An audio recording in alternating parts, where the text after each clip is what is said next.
Nos acompañan aquí dos dirigentes de organizaciones de productores, de pequeños productores agropecuarios de la República Dominicana. Se trata de María Isabel Balbuena, quien es representante de la Federación de Caficultores de la Región Sur y de la Asociación de Caficultores La Esperanza de los Cacaos. Abel Fernández representa a la Confederación Nacional de Productores de Cacao de la República Dominicana. Esta es una organización muy fuerte, tiene más de 10.000 afiliados, ¿verdad? Más de 10.000 afiliados, y además es una organización exportadora de cacao, igual que Fedecares y el Movimiento Cafetalero de la República Dominicana. En realidad Isabel también viene en representación de la Federación de Cafetaleros del país. Bienvenidos y bienvenidas. Ustedes vienen, el motivo principal por la que los hemos invitado es porque mañana se celebra el Día Mundial del Comercio Justo, que es una iniciativa europea principalmente, de la cual ustedes van a contarnos. Pero quisiéramos ver un poco cuál es el panorama de la producción, tanto de café como de cacao, dos de los 4 cultivos tradicionales de exportación de la República Dominicana, aunque por lo menos uno de ellos se encuentra en el piso. Así que bienvenidos. ¿Quién quiere comenzar? Abel. Sí, por supuesto, muchísimas gracias. Buenos días a los televidentes. Gracias, don Juan, gracias, don Adalberto, por darnos la oportunidad de venir a explicar un poco. Partimos de la situación actual del sector. Me voy a referir a cacao, voy a dejar que nuestra compañera se encargue del área de café, como corresponde. El sector cacao en la República Dominicana, a pesar de que ha logrado un posicionamiento y un reconocimiento internacional bastante significativo en los últimos años, y también en base a una condición estable de mercado que había durado ya unos 6, 7 años, se ha posicionado y está, internacionalmente bien posicionado. Sin embargo, en los últimos 12 meses, los productores están atravesando una situación, han venido atravesando una situación bastante difícil, básicamente debido a los impactos de lo que parece ser el cambio climático, el comportamiento de la cosecha. La cosecha principal de cacao en la República Dominicana tradicionalmente se podía calendarizar de una manera muy precisa, con una cosecha principal tomando lugar entre mediados del mes de marzo, abril, hasta el fin de junio y julio, y luego la cosecha de invierno a mediados de octubre y hasta el fin de diciembre. Sin embargo, con los impactos del cambio climático, eso ha venido cambiando de una manera que ya no se puede establecer de forma tan precisa dónde van a tener espacio los periodos de cosecha, y se hace bastante difícil también pronosticar los volúmenes a veces. Por ejemplo, la cosecha pasada, la cosecha misma, el periodo del cultivo de cosecha se concentró en 2 meses, cuando es un proceso que normalmente debería tomar 3,5 a 4 meses, bueno, 3,5 meses.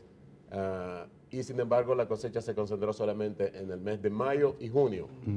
Se retrasó el inicio, entonces. Exacto, había sequía en el inicio del año y luego inició ya retrasada. El año pasado. El año pasado. Pero empezó un periodo de lluvia bueno. O sea que se recuperó la producción al final en la cosecha, del otoño. No, un poco a diferencia de lo que planteaba Balaguer, me parece, de que la lluvia pagaba sus daños. Sí. Esta vez no lo pagó. Porque vino lo de noviembre.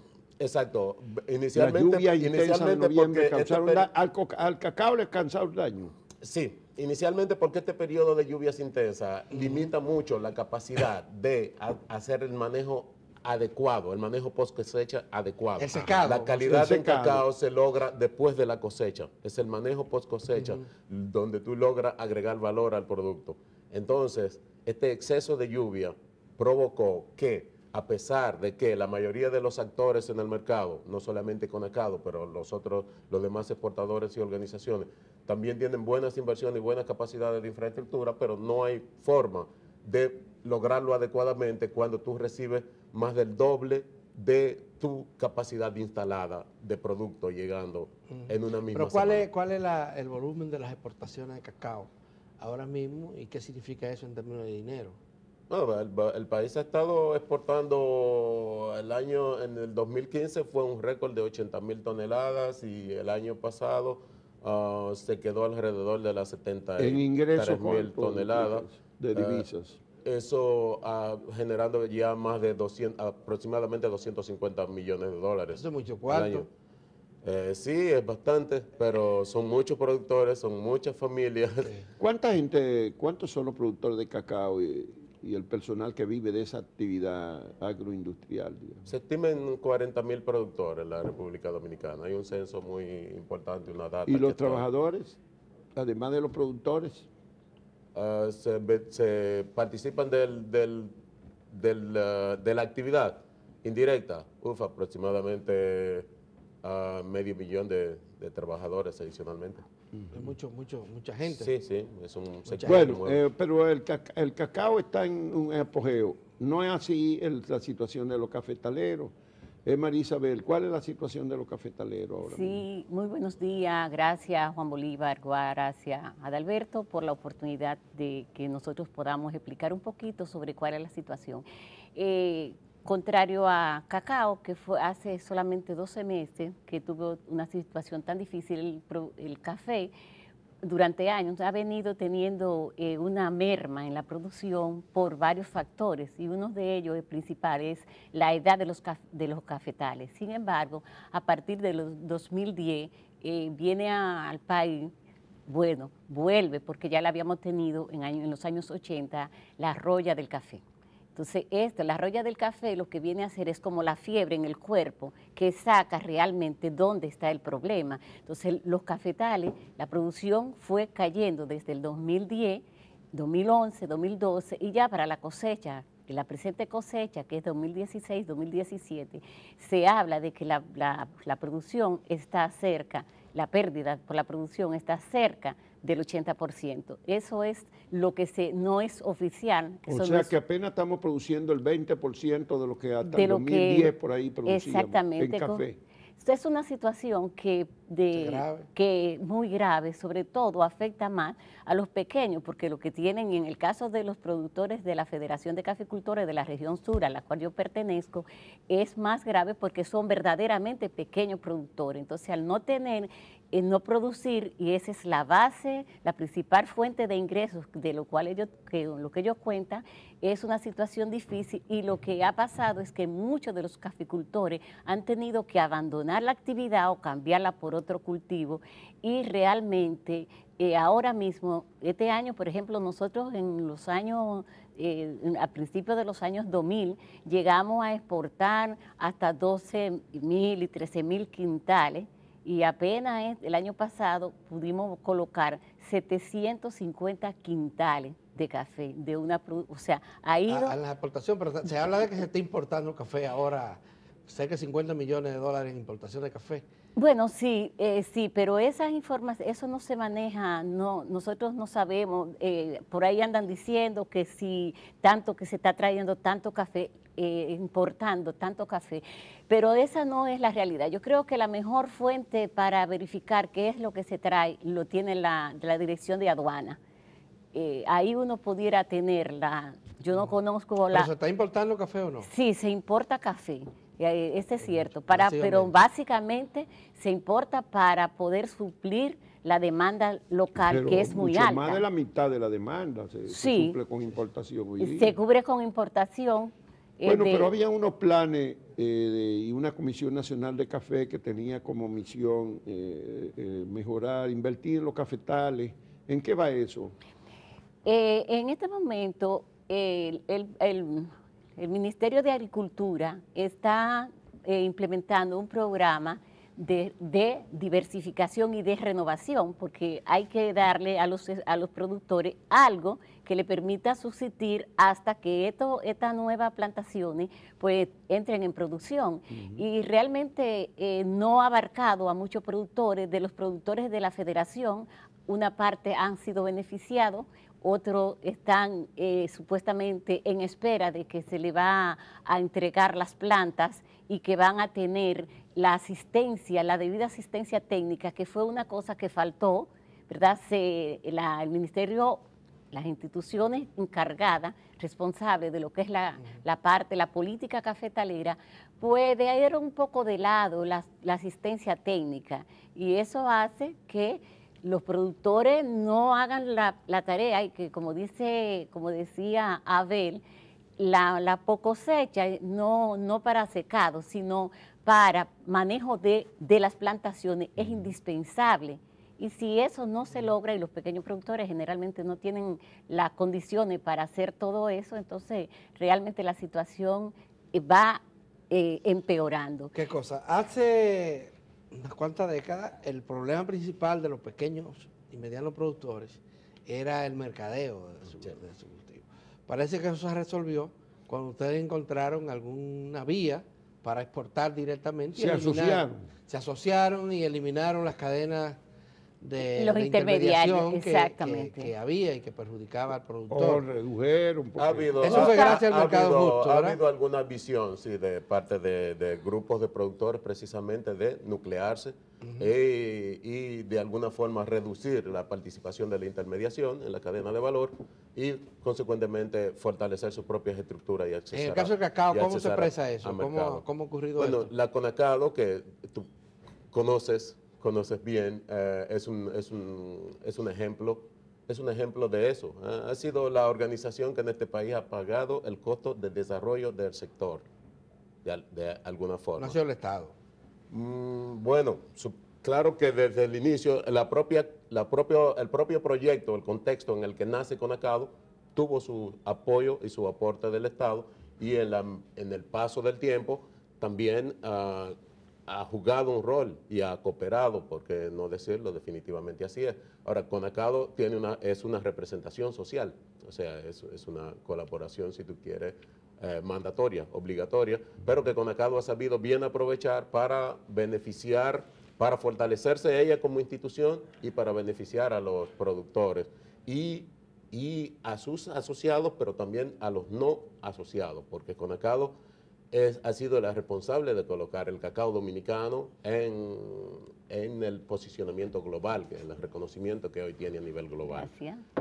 Cuando en este país nadie hablaba de cacao fermentado del tipo Hispaniola, que es la calidad premium, si se quiere, nosotros iniciamos con eso. Cuando eso cesó o dejó de ser una ventaja competitiva para Conacado, nosotros fuimos los pioneros produciendo orgánico y exportando orgánico. Cuando esa combinación de factores no era ya una ventaja competitiva para la organización, nosotros optamos por demás certificaciones como Comercio Justo, precisamente de lo que quisiéramos hablar en esta visita, y otras certificaciones también de tipo social y medioambiental, como Rainforest y UTS, que son muy de moda en la industria. ¿Cuántos afiliados tiene Conacado y dónde están? Conacado tiene aproximadamente 10.000 productores distribuidos en las regiones de Yamasá, Monteplata, Atomayor, El Ceibo, las provincias del este, Bonao, Gaspar Hernández, Cotuí, Castillo, Nagua. Casi todas las zonas. Sí, todas las zonas de producción tenemos. Pero ¿dónde se concentra? En el este está la mayor producción. La mayor producción de cacao del país está en San Francisco, esa es la zona. San Francisco y Yamasá. Sí, y Yamasá vendría siendo la segunda. Yamasá es la segunda. Sí, pero nosotros tenemos representación. La diferencia de Conacado con cualquier otro operador, si se quiere, del mercado dominicano, es que por su propio origen, por cómo nace nuestra organización, sus inversiones están distribuidas muy cerca de los productores, muy cerca de las zonas de producción. O sea, en cada región nosotros tenemos instalaciones y capacidades, inclusive en muchas comunidades también, no solamente, pero obviamente los volúmenes se centralizan regionalmente y luego cada región tiene capacidad, si se quiere, de preparar un producto y llevarlo a condiciones de exportación y enviarlo al mercado internacional. Ustedes lo exportan directamente, sin intermediación. Correcto. ¿Hacia dónde? Principalmente en los mercados europeos ha sido nuestro fuerte. Y el sector cafetalero, ¿cuántos son los asociados de ustedes? La Federación de Caficultores en este momento tiene un inventario de 6.000 pequeños productores asociados. O sea, mantiene, aún con la situación, mantiene. Y justamente una de la posibilidad que ha tenido de mantenerse es esa iniciativa que se llama de comercio justo, de la cual la Federación de Caficultores fue la primera organización en la República Dominicana que entró a ese nicho de mercado, y eso le ha permitido permanecer en el tiempo, porque en los años 90, ¿verdad?, que los precios del café estaban muy deprimidos, entonces Fedecare entra a ese nicho de mercado que le permite un pago por encima que le cubre los costos de inversión, y hay un beneficio directo para los pequeños productores. Entonces eso para Fedecare, el comercio justo fue como su tabla de salvación. ¿De quién es la idea del Día Nacional? ¿Es de las Naciones Unidas? No. Día Mundial del Comercio Justo. El Día Mundial de Comercio Justo es justamente de todas las iniciativas que a nivel mundial, y sobre todo en los países, desarrollados, se han ido creando, y organizaciones en ¿Y la quién cual... lo proclama? ¿Qué institución proclamó el Día Mundial del Comercio Justo? Creo que es No sé si está reconocido precisamente por las Naciones Unidas. Hay un Debe de buen estar, sí, nivel un de día cooperación, mundial. pero lo que ocurre, y precisamente el De interés... todas maneras, mañana, Precisamente el interés- 12 de mayo. 12 de mayo. Precisamente el interés de nuestra visita es porque tanto a nivel de medios como a nivel general, yo creo que se hace necesario, es importante que nuestro país comience a reconocer la existencia de ese movimiento. Si usted quiere, es casi que se desconoce en este país, cuando este país es uno de los principales beneficiarios en Latinoamérica de ese movimiento.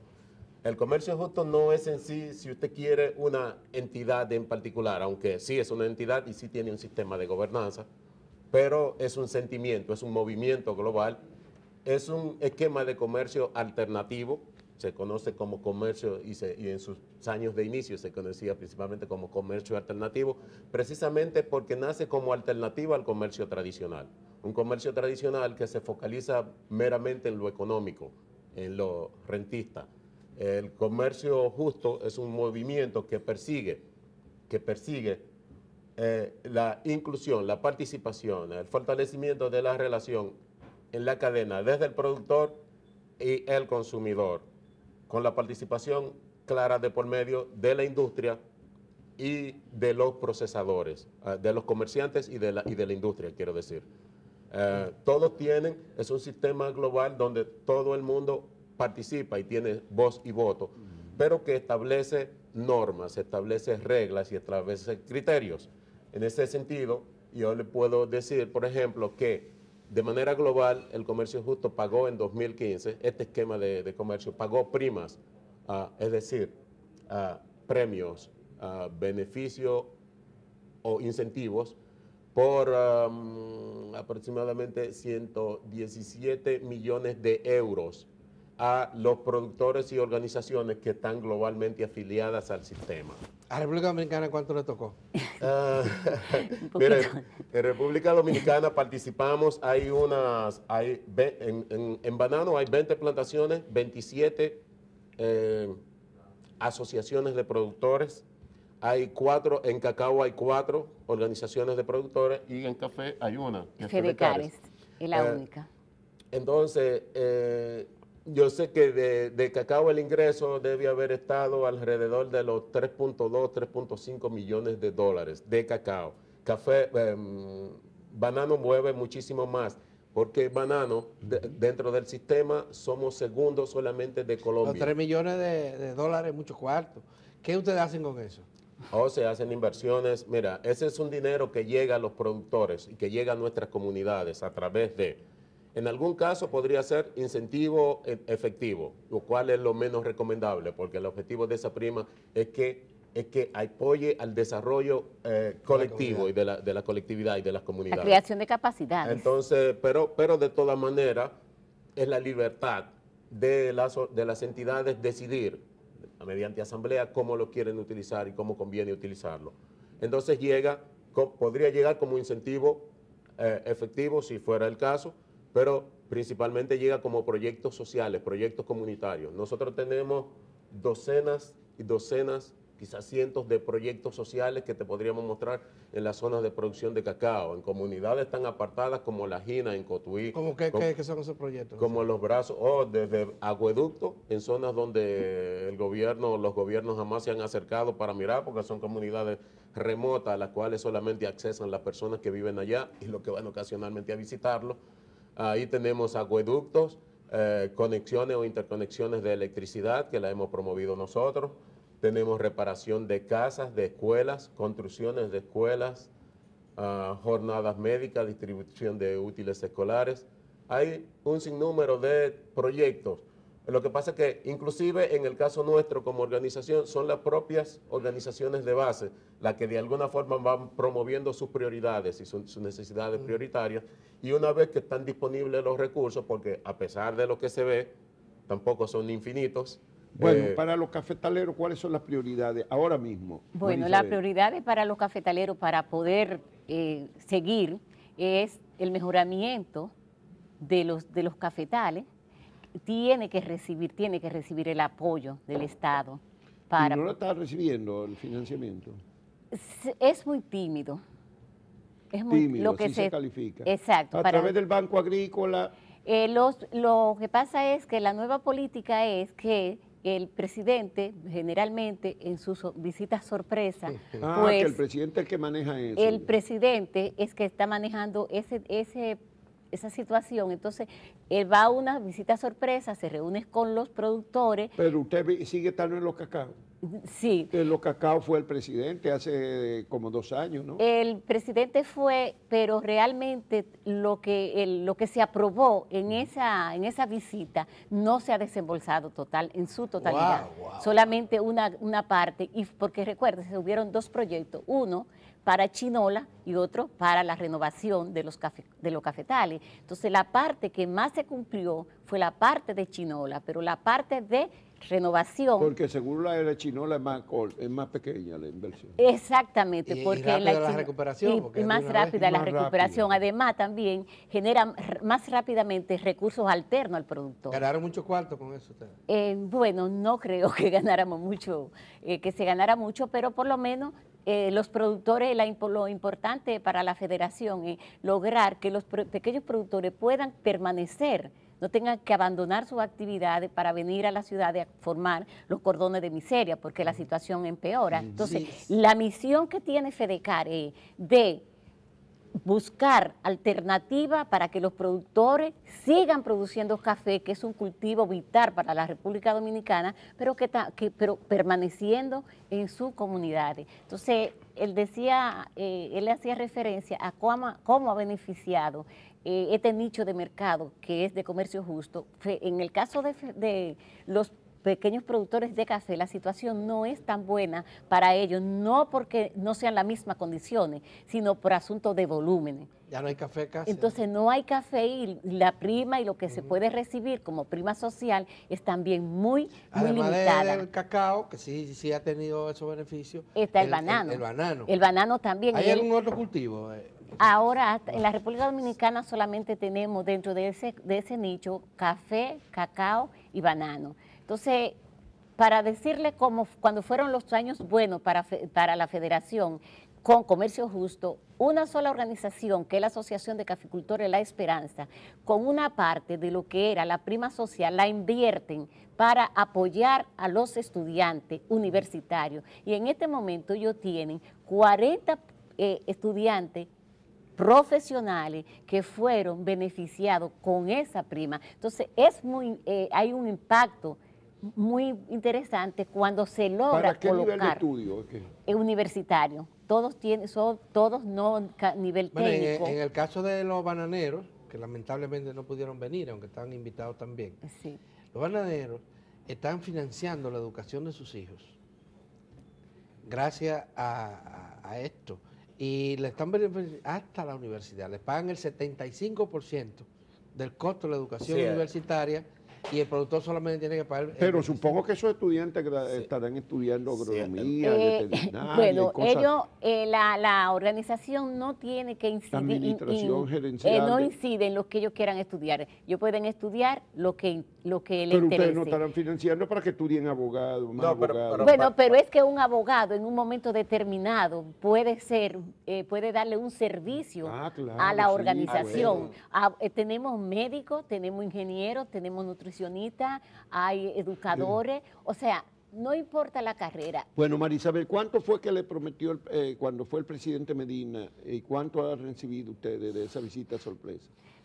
El proyecto que se presentó era un proyecto verdaderamente ambicioso porque decía el gurú para mí de lo que es la caficultura, el señor Rufino Herrera, que no pudo estar aquí, que para poder colocar, tener un poco, mantener la producción un poco, la inversión tenía que ser, creo que de cerca de 400, alrededor de 400 millones para los cacao. De 400 millones, o sea, de pesos. de pesos, solamente para lo que tiene que En ver esa con el zona. cacao. En esa ¿Y cuánto zona. ha llegado? No creo que llegara a pasar de 20 millones. Creo que o sea, el 5%. más. Exactamente, con el 5% es Bueno, muy poco lo que se poco, puede sí, hacer, es muy es poco lo que poco, se puede hacer 5% y la situación de de los cumplimiento pequeños de productores esa sigue promesa. siendo muy precaria y parece que no hay como una voluntad política de o fiscal, porque a lo mejor bueno, el dinero problema es que parece que no abunda el dinero ahora el mismo. problema es que en este momento el organismo rector de lo que es la política cafetalera, que es el Consejo Dominicano de Café, está como en un limbo, porque Bueno, eso es parte del problema, que el Consejo del Café está en el limbo. En sí. el limbo. Muchas gracias, María Isabel Balbuena, representante de la Federación Dominicana de Productores de Café, y Abel Fernández, quien es el gerente comercial de la Confederación Nacional de Cacaocultores Dominicanos. Y vamos a celebrar mañana el Día del Comercio Justo a nivel mundial. Sí, yo quería dejar, antes de salir, no debería irme de aquí sin dejar claro, o sea, terminar de completar brevemente el drama. Pero muy breve, porque el tiempo se nos acabó. El drama de los productores de cacao, como comencé mencionando, no se limita al impacto climático y reducción de la producción que se está verificando, se multiplica, se incrementa cuando hablamos de que en los últimos 6-7 meses el nivel de precios se ha reducido en los mercados internacionales en al menos 40%. ¿Tanto? De $3.400 hace 6-7 meses a $1.900 la tonelada en la actualidad. Entonces, ya usted sabe, es una combinación que implica que los productores van a recibir entre 60 y 70% menos de su ingreso. algo parecido para Entonces, café.